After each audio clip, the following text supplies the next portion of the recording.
कल के विषय में जिनके प्रश्न बाकी थे वो लोग पहले पूछ लीजिए, फिर हम आगे करेंगे।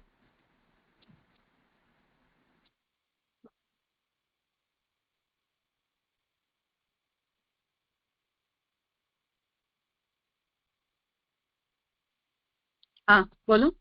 हाँ हाँ राजा, दंडवत प्रणाम। कल जो कंठी के बारे में बात हुई तो मुझे ऐसा कहना है कि गले में जो फिट कंठी पहन सकते हैं हम, जो चैतन्य संप्रदाय में पहनते हैं ना, वैसे हम पहन सकते हैं। फिट गले में फिट पहनते हैं वो। कंठी शब्द का मतलब इतना होता है कि कंठ का स्पर्श उसे होना चाहिए। अब पूरा स्पर्श होता है, सिर्फ पीछे से स्पर्श होता है, छोटी पहनते हो लंबी पहनते हो, इन सब से कोई फर्क नहीं पड़ता। और किसी भी संप्रदाय की इस बारे में ऐसी कोई मोनोपोली नहीं, वो केवल हमारा ऑब्सेशन है ऐसा।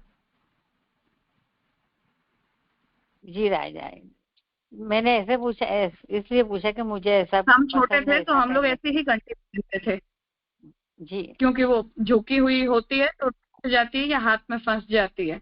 तो हम जब बच्चे थे तो हम लोग ऐसे ही कंठी पहनते थे, ताकि उसके टूटने की खेलते समय या कोई अन्य एक्टिविटी में कोई चांस ना रहे। तो उसमें कोई संप्रदाय वाली कोई बात नहीं है, कंठ का स्पर्श होना चाहिए, बस उसे उस तरह से कंठी पहनी जाती है, इतना ही नियम है। जी राजा, समझ में आया। हाँ, दंडवत प्रणाम राजा। हाँ जय धन्यवाद। हाँ कहिए। तिलक लगाते हैं हम, तो वो सूखा लगाना चाहिए या गीला लगाना चाहिए? क्रम तो गीला लगाने का है। अच्छा ठीक। और एक वो कंठी जो हाँ सूत सूत के धागे में पहनते हैं, कभी कभी लाइलॉन वाले में होती है ना, रेशम वाले में, तो उसको चेंज करने में चेंज कर सकते हैं, उसको तो चेंज करना नहीं पड़ता है ऐसा कहते हैं, वो रेशम वाले को, रेशम के धागे में रेशम जो भी अब कंठी हम होती है ना। असली रेशम नहीं पहनते हैं, अच्छा। और असली रेशम पहनते हैं तो उसमें जीव हिंसा भी बहुत होती है, तो वैसे भी वो अच्छी बात नहीं है। नहीं, वो धागा आता है ना एक, वो जिसे अपने नायलॉन वाला जो। हाँ मैं वही कह रही हूँ कि वो नायलॉन का धागा जो अब मिलता है वो प्लास्टिक बेस्ड होता है, वो रेशम नहीं होता है।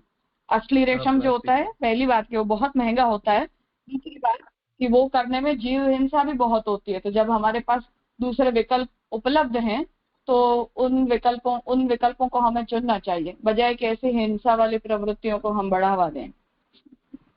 जी नहीं, ठीक है। और वो हम्म। ठीक है जी। पवित्रा की रेशम में भी तो पोते हैं फिर होते हैं।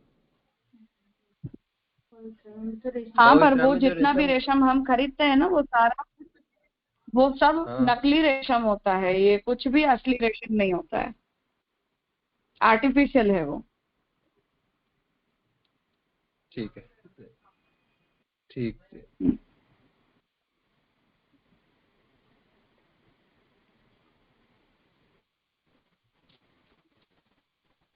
छुआने नहीं छुआने वाली जो बात है उसमें ये है कि रेशम हो चाहे सूत वगैरह हो, इन सब के करते प्लास्टिक सबसे ज्यादा गंदी चीज होती है। लेकिन वो अब हमारे जीवन का इतना इम्पोर्टेंट पार्ट बन चुकी है कि अब हमें पता भी नहीं चलता है कि कहाँ वो प्लास्टिक हमारे स्पर्श में आ गया। और प्लास्टिक इतनी बुरी चीज है, हर प्रकार से पर्यावरण की दृष्टि से भी बुरी है, और स्पर्श की जब तक बात है तब तक भी वो जितना रिसाइकल बनता है वो सारी पूरी दुनिया भर की अपने साथ लेकर आता है। लेकिन अब वहां हम छुआछूत का कोई विचार नहीं करते, क्योंकि उसका इतना ज्यादा व्यापक उपयोग होने लग गया कि हम उससे बच नहीं पा रहे हैं। तो अब स्थिति ये है कि इन सब बारे में, अब रेशम और सूत के नाम पर जो भी लोग बोलते हैं उन सभी लोगों को पहले तो प्लास्टिक से दूर रहना चाहिए, फिर ये सारी छुआछूत की बात करनी चाहिए कि कॉटन छुएगा या रेशम छुएगा। ठीक है जी।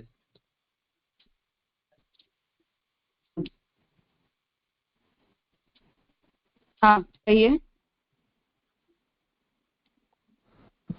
हाँ जय जय, दंडित प्रणाम। जय जय, मेरा एक क्वेश्चन था कि ये सेवा के अंतर्गत पूजा के भी अंगरूप शंख चक्र आदि मुद्राएं धारण करनी, ये तो हम करते नहीं है, तिलक लगाते हैं। जय जय। हाँ, पर अब इन मुद्राओं को तंत्र के नियमानुसार विष्णु पूजा में धारण करने का क्रम है, इसलिए द्विजाधिकारक हैं ये। जो यज्ञोपवीत दीक्षा से दीक्षित हों उन्हें धारण करना चाहिए। तो जो लोग जिन्हें हो यज्ञोपवीत और वो लोग करना चाहते हो तो कर सकते हैं। तो ये तो हो नहीं पा रहा है जैसे, बाकी तिलक तो लगाते हैं, तिलक माला वगैरह तो सब है वो तो, बाकी ये तो शंख चक्र हाँ, आदि कोई बात मुद्राएं नहीं। तो हाँ, ये नहीं संभव नहीं हो पाता है, कभी ट्राई भी नहीं हाँ, किया कोई जय। बात नहीं है, ठीक है, कोई बात नहीं। बस हाँ जय, यही क्वेश्चन था बस। दंडित प्रणाम जय।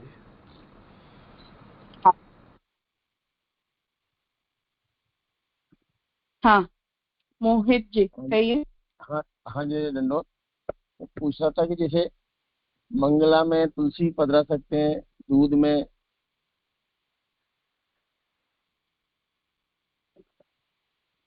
मेरी आवाज आ रही है?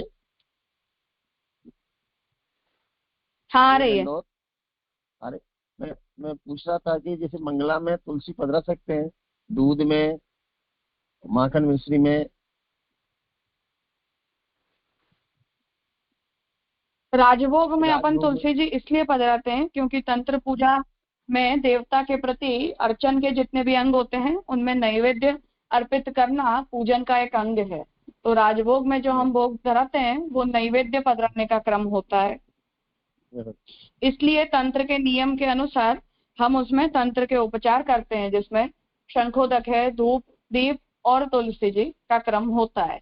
अन्य जो 3 भोग हैं वो अपने यहाँ, यद्यपि राजभोग में भी मुख्यतः तो ब्रजलीला के भावना की ही होती है, पर अन्य 3 जो भोग हैं उनमें केवल हम ब्रजलीला के ही भाव से भोग पधराते हैं। वहां जो है वो तंत्र का उसमें कोई प्रकार नहीं है, इसलिए उन भोग में तुलसी जी नहीं पधराए जाते हैं। एक राजभोग मात्र में पधराने का क्रम है और उसके अतिरिक्त चारों जयंती पर पंचामृत के बाद जो उत्सव भोग आता है उसमें भी फिर पुनः वो तंत्रोपचार करने का प्रकार है, क्योंकि वो तंत्र का पूजा का जो क्रम है वो उसमें उस तरह से बनता है, इसलिए वो एक एक्स्ट्रा का क्रम हो जाता है जो लोग करते हैं उनके लिए। बट उसके अतिरिक्त आवश्यक नहीं है। आवश्यक नहीं है मतलब किया ही नहीं जाता है क्योंकि ब्रज भावना से होता है।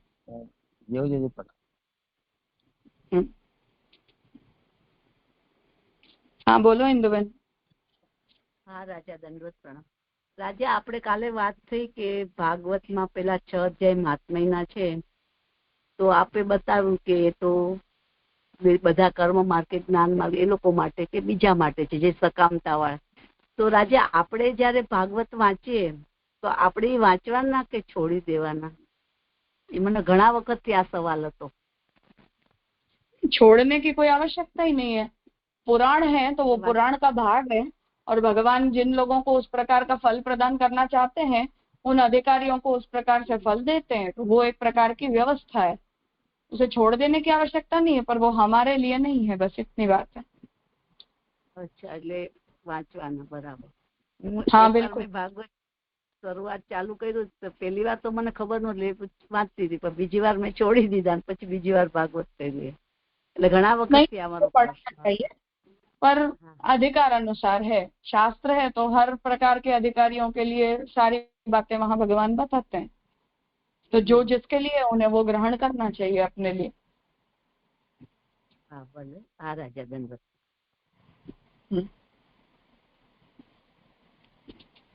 हाँ बोलो स्नेहा। हाँ दंडवत प्रणाम राजा। राजा मुझे कंठी के बारे में पूछना था कि कंठी अपन जो 3 डेज और वो होते हैं ना, तो उसमें चेंज करना चाहिए या फिर कितने टाइम चेंज करना चाहिए, कब चेंज करना है? मतलब एक तो सूतक होता है तब चेंज करते हैं और मतलब ये एवरी मंथ का जो होता है वो उसमें भी लेडीज को करना चाहिए? हाँ बिल्कुल करना चाहिए। मतलब 3 दिन हो जाए तो फिर से चौथे दिन दूसरी पहन लेनी चाहिए राजा? हाँ, स्नान के बाद कंठी बदली जाती है। मतलब अब एक जनरल क्वेश्चन है राजा कि जैसे कि अपन अचानक हो गए पीरियड्स में और वो कंठी तो वही पहनी हुई रहती है, तो फिर उसको मतलब निकाल कर फिर दूसरी पहननी चाहिए या फिर वो निकाल कर 3 दिन तक वही रख कर फिर चेंज कर देनी चाहिए? थोड़ा क्लियर करना था राजा। ये चौथे दिन जब हम नहाते हैं तब चेंज की जाती है। पीरियड्स में होने के बाद उसे नहीं बदला जाता है। जब हम नहा लेते हैं तो जो अशुद्धि थी वो अशुद्ध काल संपन्न हो गया, इसलिए हमने अपने अन्य अंगों को शुद्ध किया तो उसे भी शुद्ध किया, इसलिए उसे बदल दिया जाता है। चौथे दिन बदलते हैं नहाने के बाद। एवरी मंथ ऐसा करना चाहिए राजा? हाँ बिल्कुल जी राजा। और एक सूतक होता है तब भी होता है ना राजा?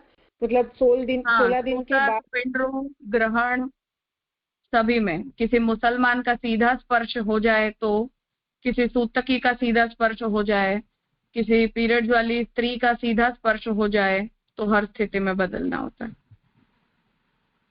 अच्छा, कोई मतलब पीरियड्स में और उसको बाय चांस छू लिया तो भी कंठी चेंज करनी चाहिए राजा?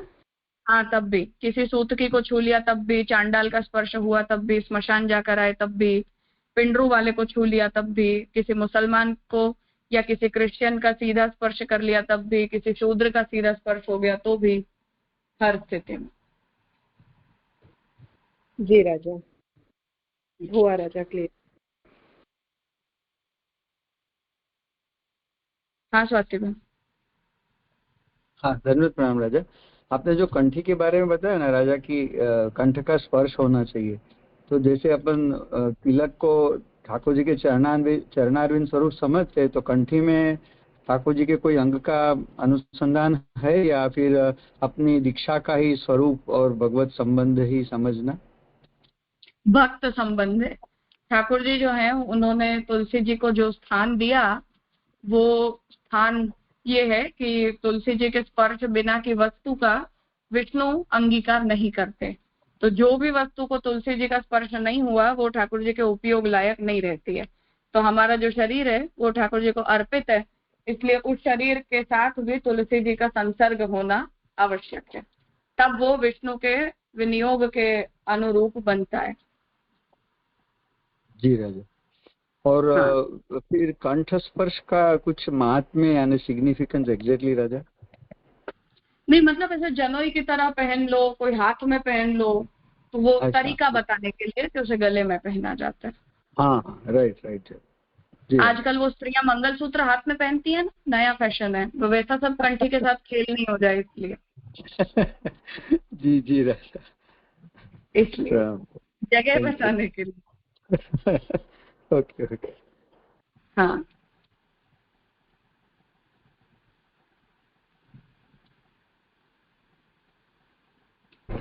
राजा एक और क्वेश्चन था। राजा अगर भागवत जी हम मतलब उसका वांचन करते हैं तो उसमें जो श्लोक आते हैं उसका उच्चारण नहीं होता है, तो उसको श्लोक के बिना भी हम मतलब पाठ कर सकते हैं बिना श्लोक के? वो पाठ नहीं कहला जाता, वो सिर्फ स्वाध्याय है। अध्याय, हाँ। पाठ तो मूल का ही होता है। तो वो जो श्लोक नहीं आता है राजा, तो उसका उच्चार हमें मतलब प्रोनाउंस करना है अच्छे से आता नहीं है, फिर मिस्टेक हो गई तो उसमें भी दोष लगता है। तो राजा अगर वो हम कोशिश करें कर सकते हैं, अगर वो नहीं आता है हमें उतना उच्चारण उसका शुद्ध करना, तो उसको श्लोक के साथ रीड कर सकते हैं या फिर ऐसे उसका श्लोकार्थ करके वो जो नीचे उसका भावार्थ दिया होता है उसको मांचे तो चले? देखो बात ये है कि मूल भाषा ही रहती है, उसे कभी भी किसी भी प्रकार का अनुवाद मूल भाषा को रिप्लेस नहीं कर सकता है। और जब से उस मूल भाषा को छोड़ देने की वृत्ति हमारे दिमाग में खड़ी होती है, तब से उस मूल ग्रंथ के साथ हमारा सानिध्य खत्म हो जाता है। तो नहीं आता है तो सीखना चाहिए, उसे समय देना चाहिए। ऐसा भी आवश्यक नहीं कि पूरे अध्याय का या पूरे ग्रंथ का पाठ एक दिन में किया जाए, एक एक श्लोक का किया जाए, धीरे धीरे किया जाए, पढ़ पढ़ कर किया जाए, किसी को सुनकर किया जाए, किसी से सीख कर किया जाए। पर मूल भाषा को छोड़ देने का मतलब होता है कि आप उसके टेक्स्ट से संसर्ग छोड़ चुके हो। तो अनुवाद जो है वो भाषा की जगह कभी नहीं ले सकता है, किसी भी विषय में नहीं ले सकता है। तो मूल लैंग्वेज मूल ही होती है और उस विषय को अपने मूल भाषा में जितना अच्छे से कन्वे किया जा सकता है उतना अनुवाद में कभी भी नहीं किया जा सकता है, चाहे अनुवादक कितना ही एक्सपर्ट क्यों ना हो। अनुवाद होता है, मूल होता है। तो उसे रिप्लेसमेंट समझने वाली जो वृत्ति है वो हमें अपने दिमाग से निकाल देनी चाहिए। उस विषय में जितने भी परिश्रम की आवश्यकता है वो हमें करना चाहिए। पर लैंग्वेज ट्रेनिंग बहुत इंपॉर्टेंट चीज है। और आज भारत में जितनी भी दुर्दशा अपने लोगों की हुई है वो इसीलिए हुई है क्योंकि हमने अपनी मूल भाषा को पढ़ना समझना छोड़ दिया है। तो संस्कृत ये हमारे लिए शर्मनाक स्थिति है, मरने की स्थिति है कि संस्कृत को भारत में डेड लैंग्वेज माना जाता है। तो ये दिन हमने खुद दिखाया है। और उसी वजह से ये होता है कि बाहर के लोग आकर किसी भी भाषा में कैसा भी अनुवाद हम तक दे जाते हैं और हम उन्हीं अंग्रेजों के पाले हुए कुत्ते बनकर और उनकी भाषा से अपने धर्म ग्रंथों को पढ़ना सीखना समझते हैं। और फिर हमें ये लगता है कि वो लोग आकर हमें धोखा दे गए, क्योंकि वो जो हमें सिखाते हैं हम ये समझते हैं कि हमारे धर्म ग्रंथ यही कहते हैं, क्योंकि हमें अपनी भाषा पढ़ना नहीं आता है। हमें ये नहीं पता कि वस्तुतः ग्रंथ क्या कहते हैं। तो ऐसा जो इतना ज्यादा हमारी निर्भरता है अनुवादों के ऊपर वो कभी भी अप्रिशिएटेड नहीं है। वो मूल शब्द हमारे मुंह से अगर नहीं निकल पाते हैं तो हमारी बुद्धि भी उस विषय को कभी ग्रहण करने योग्य नहीं बनती है, उसकी वो ट्रेनिंग ही ऐसी नहीं बनती है। जी राजा, मतलब उसका दोष लगता है ना राजा, इसलिए डर लगता है। हमें ऐसा नहीं है कि हमें छोड़ दे, बट थोड़ा हार्ड लगता है ना राजा, इसलिए हमको ऐसा लगता है कि दोष मतलब उससे जो उच्चार नहीं होगा तो हमसे दोष हो, ऐसा हमें फील होता है, इसीलिए पूछा राजा। हाँ, तो हमें उसके लिए समय देना चाहिए। एक श्लोक पढ़ो रोज, धीरे धीरे पढ़ो। 2 बार 10 बार पढ़ोगे तो अपने आप हमारी जीभ उसे सीख लेती है। ABCD बच्चों को थोड़ी ना आती है, पर किंडरगार्टन में पूरा साल उसके पीछे लगे रहते हैं तो सीख जाते हैं। हाँ जी राजा, जी राजा।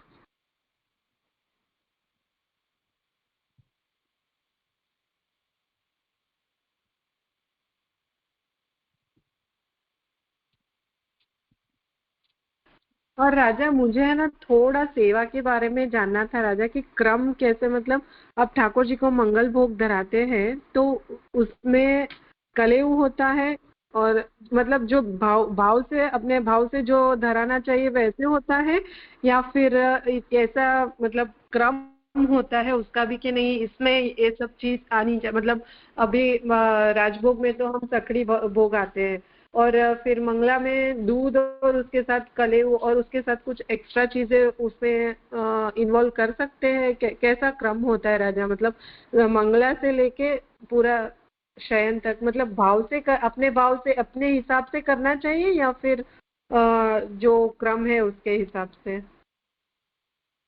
महाप्रभु जी ने इसके लिए 3 फिल्टर्स रखे हैं। सबसे पहला फिल्टर ब्रजलीला का है कि ठाकुर जी को ब्रज में जैसे विराजते हैं, जैसा ठाकुर जी को अरोगाया जाता है, जिस माहौल में ठाकुर जी विराजते हैं वो हम ठाकुर जी को करें। दूसरा फिल्टर शास्त्र का है कि शास्त्र जिन चीजों को ठाकुर जी के लायक समझता है उन्हीं चीजों का ठाकुर जी के प्रति विनियोग करवाया जाए। और फिर तीसरा जो फिल्टर है वो अपनी इच्छा और अपने भावना का है। तो इन तीनों फिल्टर्स को ध्यान में रख के हम जो कुछ भी करें वो हमें करना चाहिए। हमारी जो इच्छा है वो ब्रजलीला और शास्त्र की मर्यादा से बढ़कर नहीं है। मतलब अभी मुझे थोड़ा सेवा के बारे में मतलब मंगल भोग में वैसे तो डेली दूध, मिश्री, माखन ये सब आता है ना राजा? हाँ, खैर अभी उसका सब्जेक्ट नहीं है इसलिए उसमें भी हम जाएंगे तो लंबा हो जाएगा, ग्रंथ रह जाएगा। साधन दीपिका जब मैंने पढ़ाई थी तब इन विषयों को डिस्कस किया था, तो चाहो तो उसकी रिकॉर्डिंग देख लेना या फिर कभी हाँ, अलग हाँ, से करेंगे। हाँ हाँ राजा, ठीक है राजा। हाँ, धन्यवाद राजा। और कुछ है?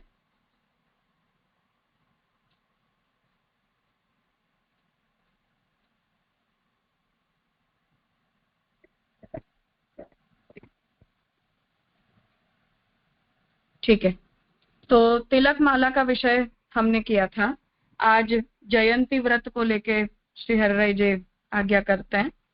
वैष्णवेन मते नैक एकादश्यादि व्रतम आचरेत उत्सवत्वेन कृष्णाष्टम्यादीनां व्रतमाचरेत् अन्येषु अति उत्सवत्वेन विज्ञानं सर्वथा मतं निर्णयोऽपि तथा कार्यो जयंती व्रतवन नहीं।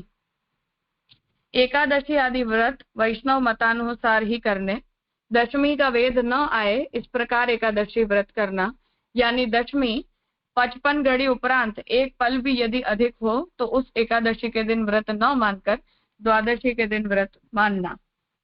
तो एकादशी वर्ष की 24 और अधिक मास की हो तो 2 और साल में 4 जयंती, इतने ही व्रतों को पुष्टि मार्ग में करने की परंपरा है।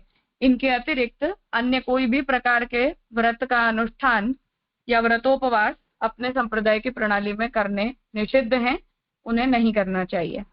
तो एकादशी का जो व्रत है वो भी हमें अपने संप्रदाय के मतानुसार करना, जिसमें स्पष्ट किया जा रहा है कि जो स्मार्त होते हैं पंचदेव की उपासना करने वाले, वो भी एकादशी का व्रत करते हैं और वैष्णव भी एकादशी का व्रत करते हैं।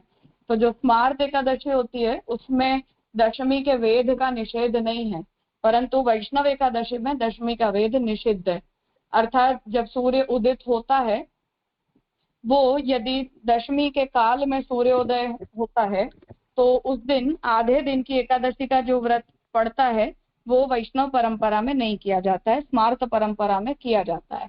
तो वैष्णव मतानुसार करने से तात्पर्य है कि दशमी का वेद यदि लग रहा है, अर्थात सूर्य उदित हो रहा है, उस समय दशमी है और फिर दिन के दूसरे भाग में एकादशी तिथि लग रही है, तो ऐसे समय में हमें एकादशी का व्रत न करके सूर्योदय वाली जो तिथि हो उस दिन व्रत करना चाहिए, अर्थात द्वादशी को हम एकादशी का व्रत करें। इस प्रकार वैष्णव मतानुसार एकादशी आदि व्रत करने, यही बात जन्माष्टमी को लेकर भी है कि सप्तमी के वेद वाली जन्माष्टमी नहीं करी जाती है। शुद्ध अष्टमी जब प्राप्त होती हो तभी हम ठाकुर जी के जन्म का उत्सव मनाते हैं। तो जो चारों जयंती और वर्ष की सभी एकादशी, उनमें हमें ये क्रम सोचना चाहिए। राजा आज एक मिनट पूरा हो जाए फिर पूछ लेना जी। राजा आज नंदराज कुमार का प्राकट्य हुआ है, आज महा आनंद उत्सव का दिन है, ऐसा मानकर व्रत करना। सूर्योदय के समय अष्टमी हो तो उसी दिन व्रत करना। सूर्योदय के समय सप्तमी हो और बाद में अष्टमी होती हो तो उस तिथि को न मानकर दूसरी तिथि को उत्सव मानना। उसी प्रकार रामनवमी, नृसिंह चतुर्दशी और वामन द्वादशी के दिन उत्सव मानकर व्रत करना और जन्माष्टमी की भांति सूर्योदय समय की ही तिथि ग्रहण करनी। अन्य भी जन्मदिन आदि दिन भी उत्सव रूप जानना, जैसे कि श्री महाप्रभु जी का प्राकट्य महोत्सव, श्री गोसाई जी का प्राकट्य महोत्सव आदि वे सब दिन उत्सव रूप मानने। वह तिथि भी सूर्योदय काल समान की ही लेनी। बिना इनके अन्य उत्सव शरद पूर्णिमा आदि में विलक्षणता इतनी है कि उसका निर्णय जयंती व्रतवत नहीं होता। जन्माष्टमी आदि में जैसे उदयात तिथि मानी जाती है, वैसे इन उत्सवों में नहीं है। इन उत्सवों में कभी तो नक्षत्र मुख्य है, कभी समय मुख्य है, तो क्वचित तिथि भी मुख्य है। तो हर उत्सव का अपना अपना कुछ क्रम है। जैसे स्नान यात्रा का उत्सव है तो वो नक्षत्र प्रधान होता है, रथ यात्रा है वो भी नक्षत्र प्रधान होती है, शरद पूर्णिमा है तो वो पूर्णिमा, उसमें तिथि की मुख्यता होती है। तो हर उत्सव का अपना अपना क्रम है। इन सब का निर्णय करने के लिए गिरधर जी, पुरुषोत्तम जी, गोसाई जी आदि के द्वारा विरचित उत्सव निर्णय के ग्रंथ अपने वहां लिखे गए, ज्योतिष संबंधी इन विषयों का निर्णय प्रदान करने के लिए, जिन्हें संकलित रूप से अवतार वादावली के तीसरे भाग में श्री श्याम काका जी ने उन्हें प्रकाशित किया था। तो उन निर्णयों को देखकर हमें तदनुसार उत्सवों का क्रम मानना चाहिए। 4 जयंती और एकादशी की तिथि में जब हम व्रत करें तब भी सूर्योदय अनुसार जयंती और एकादशी के व्रत करने। वेद युक्त एकादशी वैष्णव परंपरा में निषिद्ध मानी गई है। एवं कुर्वन् गृहस्थस्तु कृतार्थः स्यान्न संशयः। इस तरह ऊपर कहे अनुसार आचरण करने वाला गृहस्थ कृतार्थ होता है, इसमें कोई संशय नहीं। तो इस प्रकार हमें सेवा परायण होना, सेवा के अनवसर में कथा परायण होना, भागवत जी का पठन, चिंतन, मनन आदि करना, और जितने भी व्रतोपवास हैं, पुनः जैसा हम देखते हैं कि व्रतोपवास जो है वो केवल भूखा रहने के लिए, शरीर पतला करने के लिए नहीं किए जाते हैं, परंतु व्रतोपवास जो है वो ठाकुर जी के समीप जाकर अपनी अन्य प्रवृत्तियों को छोड़कर, हमें भगवत सानिध्य ज्यादा प्राप्त हो, अपनी दूसरी एक्टिविटीज को छोड़कर ठाकुर जी में हमारा चित्त ज्यादा लगे, उस दृष्टि से इन्हें किया जाता है। इसलिए उस क्रम को ध्यान में रखते हुए हमें जो है वो व्रतोपवास जिन जिन दिनों में हमारे होते हैं, उन उन दिनों में हमें जो है वो ठाकुर जी का मनन चिंतन, ठाकुर जी के नाम का विचार, ग्रंथों का अध्ययन आदि विशेष रूप से करने चाहिए। अन्न ग्रहण तो नहीं ही करना एकादशी के दिन या किसी भी व्रत के दिन। खुद यदि हम व्रत भंग करते हैं तब भी वो पाप माना गया है, और किसी दूसरे को हम उस दिन अन्न खिलाते हैं तब भी वो पाप माना जाता है, बजाय कि वो कोई स्थिति आपवादिक स्थिति हो। तो व्रतोपवास जो है वो अवश्य करने, उनसे हमारी इंद्रियों की शुद्धि होती है, भगवत सामीप्य बढ़ता है, थोड़ा बहुत तप होता है जो हर एक प्रकार के धर्म मार्ग में आवश्यक माना गया है, और हमारे शरीर मन चित्त आदि की शुद्धि होती है। अन्न नहीं खाना उसका मतलब कि 56 भोग खाना, ऐसा भी नहीं है। तो जितने से हमारा शरीर कम से कम में चल जाए, उतने में अपने शरीर का निर्वाह करने योग्य वस्तुओं का हमें भक्षण करना। अननेसेसरीली खाने पीने के दिन के रूप में वो दिन नहीं मनाए जाते हैं। तो सेवा में हम अच्छे प्रकार से सम्मिलित हों, उस भावना से। ठाकुर जी तो सब कुछ आरोपते हैं, सखड़ी भी ठाकुर जी को आता ही है, ठाकुर जी का कोई व्रत नहीं होता है, परंतु हम यदि व्रत करते हैं तो अपने अनुसार, अपनी आवश्यकता अनुसार, जो जितने कम से कम में हमारे शरीर का निर्वाह चल जाए और भगवत कार्य में व्यवधान न आए, उतने ही पदार्थ का, फल कंदमूल आदि जो कुछ भी हम खाते हो उसका भक्षण करना। परंतु अपने शरीर में राजस और तामस गुण बढ़े, ऐसे पदार्थों का यदि हम भक्षण व्रत की मर्यादा में रहकर करते हैं तब भी वो उचित व्यवहार नहीं है। हाँ, अब पूछ लो।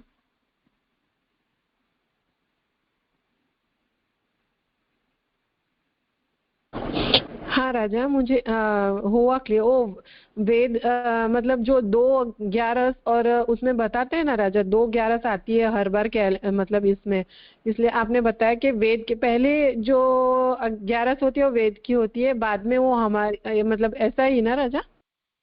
हाँ, वो टिप्पणी में लिखा ही होता है। स्मार्त जो होती है वो 10वें के वेद वाली चल जाती है, अपने यहाँ शुद्ध चलती है। सभी लोग टिप्पणी यूज करते हैं तो उसमें तो खैर मेंशन्ड ही होता है, पर सूर्योदय के समय क्या तिथि चल रही है वो देखकर अपने यहाँ निर्णय लिया जाता है। यदि 10वीं हो तो उस दिन व्रत नहीं होता है, जिस दिन एकादशी में सूर्योदय हो उसी दिन का व्रत होता है। हाँ, वही थोड़ा कंफ्यूजन। हर बार 2 मतलब देखते हैं ना राजा, तो हर बार 2 आती है, वो टिप्पणी में देखे तो ही पता चलता है। बाकी वैसे अपन हम कैलेंडर में देखे तो 2 एकादशी बताते हैं।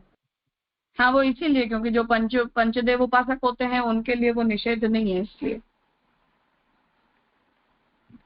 हाँ जी राजा।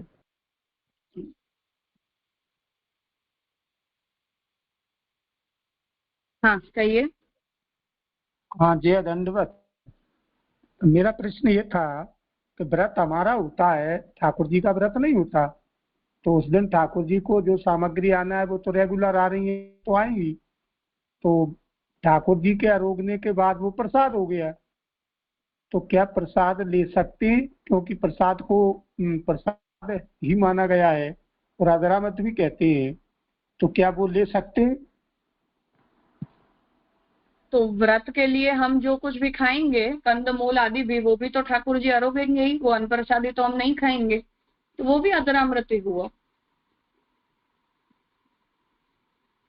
नहीं, मेरा आशय ये था कि भाई हम जैसे वैष्णव व्रत रह रहा है तो वो तो व्रत की वस्तुएं ठाकुर जी को धराएगा ही, लेकिन उस दिन व्रत की ही नहीं, वो तो रेगुलर जो ठाकुर जी को आती है अन्न आदि वगैरह, तो वो अधरामृत या प्रसाद हुआ, तो अधरामृत प्रसाद के भाव से उसे ले सकते हैं।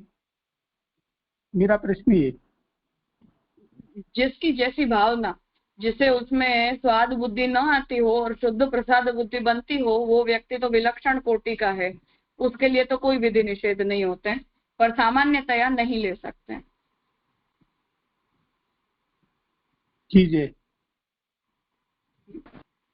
जे अभी आपने कहा ना जे कि एकादशी के दिन हमारा जो व्रत रहता है हम नहीं ले सकते कि अन्न हम मतलब थोड़ा में ही हमें निर्वाह करना चाहिए पूरे दिन, बट हम अन्न नहीं खाते, बट अन्य हमारे घर के अन्य लोग एकादशी नहीं करते पर उनके लिए तो बनाते हैं ना राजा, वो उसमें पाप कैसे होगा? वो लोग थोड़ी देंगे। एकादशी के हेलो, दिन किसी भी हिंदू मात्र को अन्न खिलाना भी पाप माना गया है। खुद भी खाना पाप है और किसी को खिलाना भी पाप है। बट वो लोग करते ही नहीं है ना राजा, तो फिर वो लोग सामने से बोलते हैं कि हमें मतलब नहीं करना है तो हमारे लिए बना दो, तो फिर हम 11 का उनको अच्छा नहीं लगता है, गैस हो जाए, एसिडिटी हो जाए, ये सब प्रॉब्लम उनको होता है, बट वो लोग करते भी नहीं है। हम तो करते हैं बट घर के जो अन्य व्यक्ति होते हैं वो नहीं करते हैं, तो उनको उनके लिए तो बनाना पड़े ना राजा, तो फिर हम कैसे पाप में मुझे वो थोड़ा डर लग रहा है राजा, इसीलिए। नियम तो यही है, वो उनका भी पाप है और हमारे पक्ष में भी दोष तो बनेगा ही, उसका तो हम कुछ नहीं कर सकते। वो परिवार के लोग हैं, हम वाल्मीकि जी की तरह ऐसा तो नहीं बोल सकते ना कि तुम करते हो तो तुम्हारी गलती, हम उसमें भागीदार नहीं है। ऐसा नहीं होता है। जिनके साथ हम रहते हैं उनके पाप पुण्य सबका हिस्सा हमें मिलता है। ये तो बहुत ये कंफ्यूजन वाला हो गया ना राजा, क्योंकि हम सामने से तो नहीं खिला रहे, बट वो लोग नहीं कर रहे, इसलिए हमको बना के उनको देना तो पड़ेगा ना। हाँ, तो वो संसर्ग दोष है। ऐसे लोगों के साथ हम रहते हैं तो उसका कुछ ना कुछ तो हमें लगेगा ही। या तो वाल्मीकि की पत्नी की तरह ऐसा बोल दिया जाए कि तुम्हारे हिस्से का पाप हम नहीं लेंगे। जी राजा, हमारा हमें भी खिलाने वालों को भी पाप लगता है, इसलिए थोड़ा मुझे ऐसा लगा कि मैं पूछ लूं ये राजा। बिल्कुल लगता है, संसर्गजन्य दोष है, बिल्कुल लगता है। बाप रे। जी राजा।